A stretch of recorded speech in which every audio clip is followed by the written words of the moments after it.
I'm introducing now Dr. Marwa Tolba. Marwa Toba. مش توبة؟ توبة. Cairo University. اتفضل.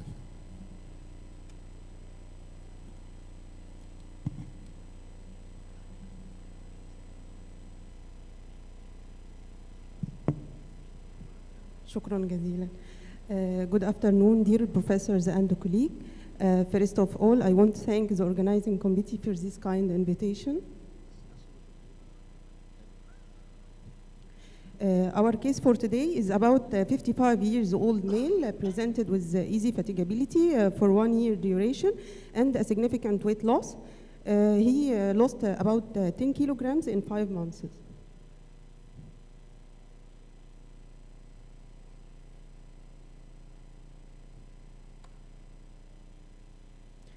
Examination revealed hepatosplenomegaly, generalized lymphadenopathy, and no fever or night sweats. Radiological finding obtained from CT scan were bulky spleen, enlarged liver, multiple bilateral submandibular and parotid and inguinal lymphadenopathy. In initial workup of the patient, CBC was done, and it was significant for bicytopenia with normal differential count. Blood film was unremarkable. The rest of the workup of the patient showed no abnormality apart from a significant elevation in beta-2 microglobulin. Bone marrow aspiration and biopsy was done. Bone marrow aspirate revealed the hypercellular bone marrow for age with normal megakaryocytes. Myeloid series show shift to left, while erythroid series are hyperplastic.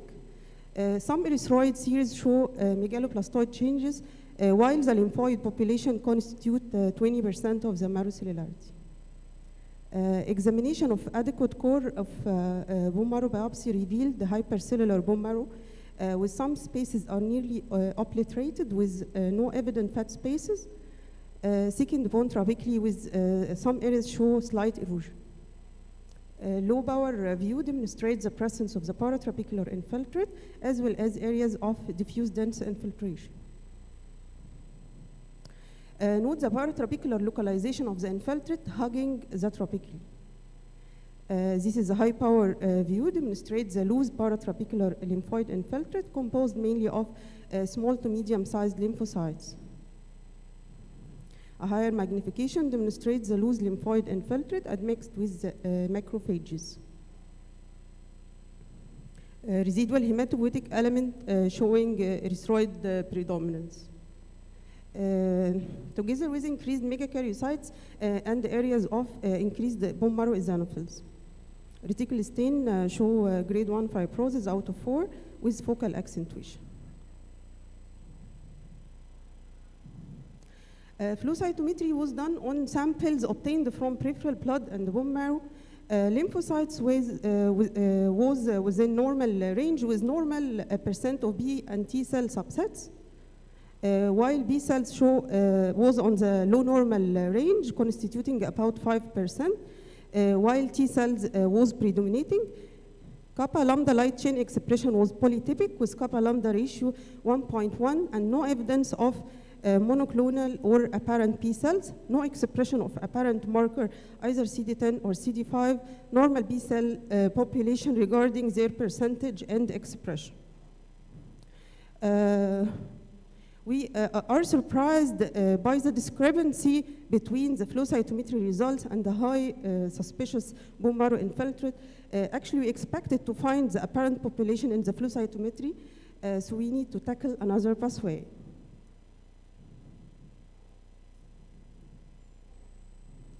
The paratrabecular infiltrate collection showing positive CD20 in 85% of their cellular composition, in addition to diffuse areas of CD20 positivity, while CD3 positivity is seen in 15% of the infiltrate composition, together with interstitial scattered in 20%. CD10 positive cells constitute 30 to 40% of the B cell population. Interstitial scattered and the collections of BCL2 positive cells didn't match with the B cell population but seems coinciding mainly with CD3 positivity. BCL6 is positive in 40% of the paratrabecular infiltrate.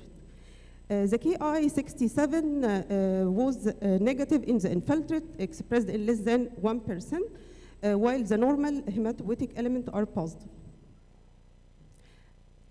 What next? Now we have a B-cell infiltrate hugging the trabeculae, expressing CD10 and BCL6, while query BCL2 expression, which is highly suggestive of follicular lymphoma. So we need to proceed to do translocation 1418 by FISH for confirmation. Cytogenetic analysis done on bone marrow aspirate samples using translocation 1418 and BCL2 probes were negative. So again, we have a discrepancy between the morphology and the ancillary confirmatory tests. Cytogenetic analysis done, we thought this discrepancy could be due to the inadequacy of the sample, since my population of interest is hiding in the bone marrow biopsy. Therefore, we repeated the cytogenetic analysis on the tissue biopsy itself. FISH analysis using a precapart BCL2 probe on paraffin tissue revealed positive rearrangement of BCL2. Note the presence of nuclei harboring the BCL2 rearrangement have separate green and red signals compared to normal nuclei where the green and red signals overlap. Positive rearrangement in 20%. While translocation 1418 single fusion probe on the tissue revealed BCL2 locus labeled in red overlaps the IGH locus labeled in green, giving a signal of fusion which is yellow, positive translocation in 25%. So we reached the diagnosis of stage 4 follicular lymphoma. Let's talk briefly about the FISH protocol for paraffin-embedded tissue samples. Although it is a technically demanding method, however, it was the last resort in our case. It differed from the standard FISH technique in the deparaffinization stage or step prior to application of the FISH technique, which requires thin paraffin-embedded tissue section of 4 to 5 micrometer thickness and mounted on a positively charged slide. However, this technique facing some challenges and difficulties regarding the pre-analytical process, such as fixation and deparaffinization step, cell overlap, and limited by the smaller variety of commercial probes. Biological challenges of follicular lymphoma detection in bone marrow. Involvement by follicular lymphoma is frequently paratrabecular, which causes the malignant cells to adhere to the trabeculae and resist aspiration, which may give false negative ancillary tests like flow cytometry and cytogenetic studies. Downregulation of CD10, commonly cited as occurring in bone marrow, especially with leukemic presentation, may be due to microenvironmental adaptation or different functional properties of the follicular cells in the bone marrow. Moderate level of BCL2 expression in the T cells also could be detected. This case highlights the cornerstone for the diagnosis and staging of B-non-Hodgkin lymphoma, especially follicular lymphoma, remains the tissue morphology coupled with immunohistochemistry. Ancillary tests like flow cytometry and cytogenetics can help the diagnosis, but can substitute the bone marrow biopsy and immunohistochemistry. Always trust your eyes. Thank you.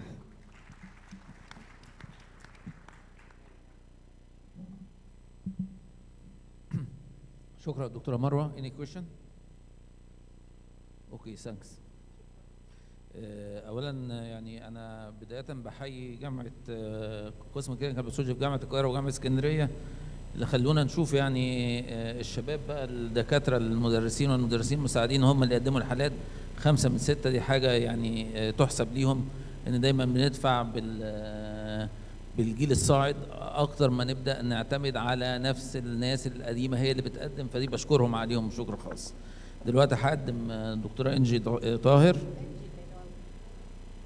دكتورة إنجي طاهر، كلية طب، مدرس مساعد بكلية طب جامعة اسكندرية قسم كلينيكال باثولوجي. اتفضلي دكتورة إنجي. مساء الخير. My case presentation today is 3-year-old child was admitted since 1 year, complaining of fever and bleeding. By examination, he was generally ill patient with free chest and abdominal examination. Laboratory investigation were performed, including CBC. CBC showed normocytic normochromic anemia, thrombocytopenia, and leukocytosis. Then CBC film was performed and showed 55% blast cells with left shift and absolute basophilia. Immunophenotyping acute panel by flow cytometry was performed and showed a population of cells with a red color that are positive for CD10,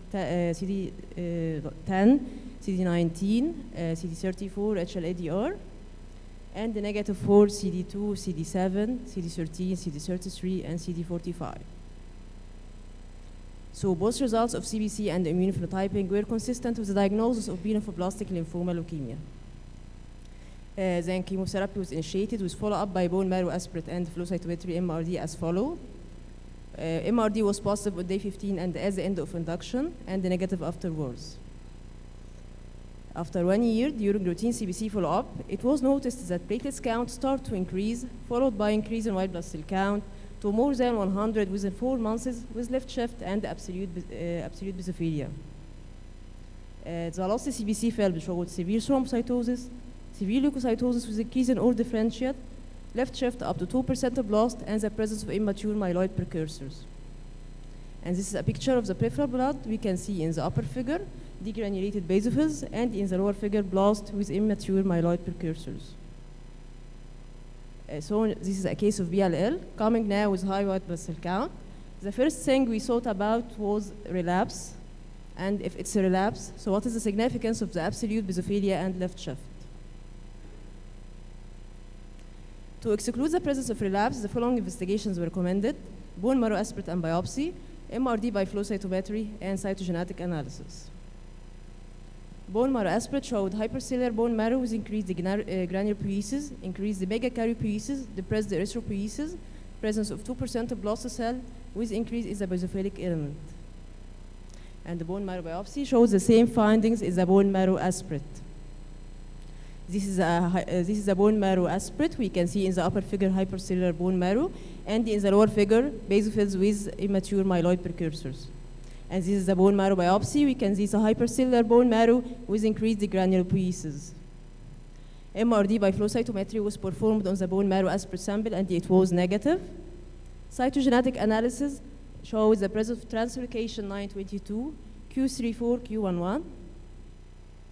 So both results of bone marrow and flow cytometry can exclude the presence of relapse. And based on the previous diagnosis of VLL in combination with the presence of BCR-ABL translocation and the bone marrow results, therefore the primary diagnosis was questioned to be one of the following two entities. Is it a case of VLL with translocation 922 or CML, which was firstly presented as lymphoid blast crisis? Then BCR-ABL was performed real-time PCR and showed the presence of protein 210 with ratio 37%. Also, JAK2 mutation was performed due to the increase in the platelets count, and it was negative. So what is the final diagnosis?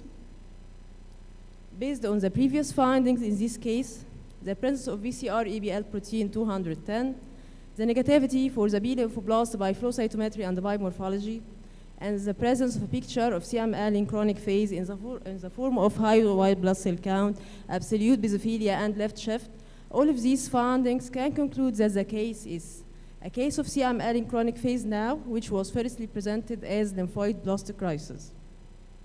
Then TKI was started, and the patient was referred for bone marrow transplantation.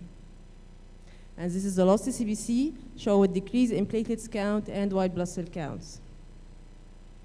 So, in the absence of a recognized chronic phase, differentiation between CML lymphoid blast phase from Philadelphia positive BLL can be a challenge.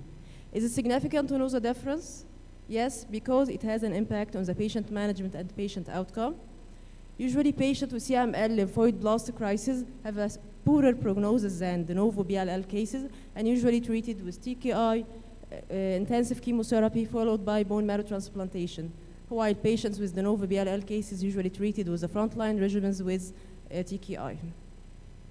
So how to differentiate? First, regarding prevalence, both disease entities represent less than 5% of children cases, so both are not common. By morphology, in CML cases, it will be associated with higher white blood cell count, immature myeloid precursors, and increased basophilia. Philadelphia clone % will be much higher than the blast count. And in secondary chronic phase after remission, the presence of a large Philadelphia clone 10% or more with undetectable B lymphoblast, either by morphology or by flow cytometry, will confirm the diagnosis. While in de novo BLL cases, the blast count on bone marrow will be similar to the Philadelphia clone size estimated. By FISH technique, in CML cases, BCR-ABL will be detected in both lymphoblast and myeloid cells, while in de novo BLL cases, it will be restricted to lymphoblast. By PCR, CML lymphoid blast phase, most of cases are associated with the presence of protein 210, while the reverse in Philadelphia positive BLL, majority of cases in children is associated with protein 190.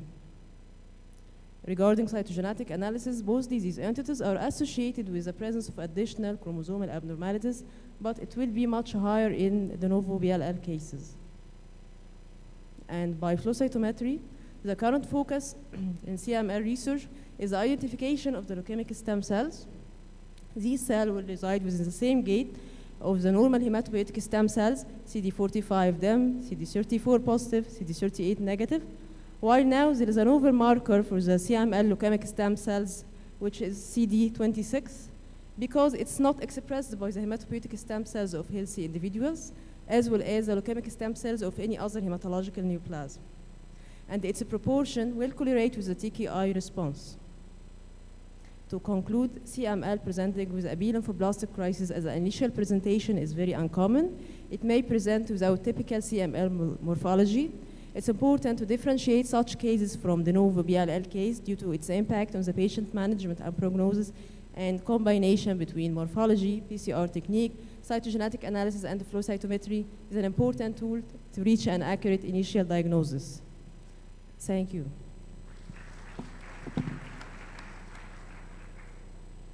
Okay, thank you very much, Dr. Engy, for your case. Any questions? دكتورة Thank هالة you. طبعا.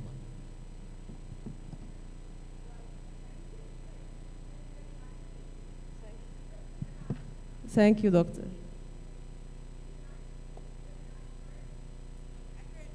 To separate it out, to say exactly that this is a CML with a de novo presentation of an ALL, you have to have a first PCR able Yes. in the first initial sample. Yes, this is a pitfall in this yes, case. يعني Yes. and I cannot say it as for the floor accepted. No, I cannot accept it because the child presenting with the ALL picture, BLL, 10 positive, 34 positive, I cannot put it as a differential diagnosis unless I should do karyotyping Of course, as well yes. as a molecular. Yes. Because exactly it's not common خالص يعني. Yes. فعشان نقدر نقول ان هي definitely it was that, يبقى we need to do first PCR able in your initial first diagnosis. Yes, صح؟ doctor, yes. Okay, thank you. هو ما كانش في البال خالص طبعا حكايه مش في البال، 3 بس- سنين وعشان كده برضو دكتور انا قصدي اقول بس عشان I swear and this is the original pathology اللي هي presenting CML with ALL. لا يعني لو عندي الاوريجينال samples كنت هعمل عليها retrograde الترانسلوكيشنز whether بالPCR او لو كان عندي palette من السيتوجينetics في الفيرست اناليسيس كنت اعمل عليها fish translocation. Thank you very much, Dr.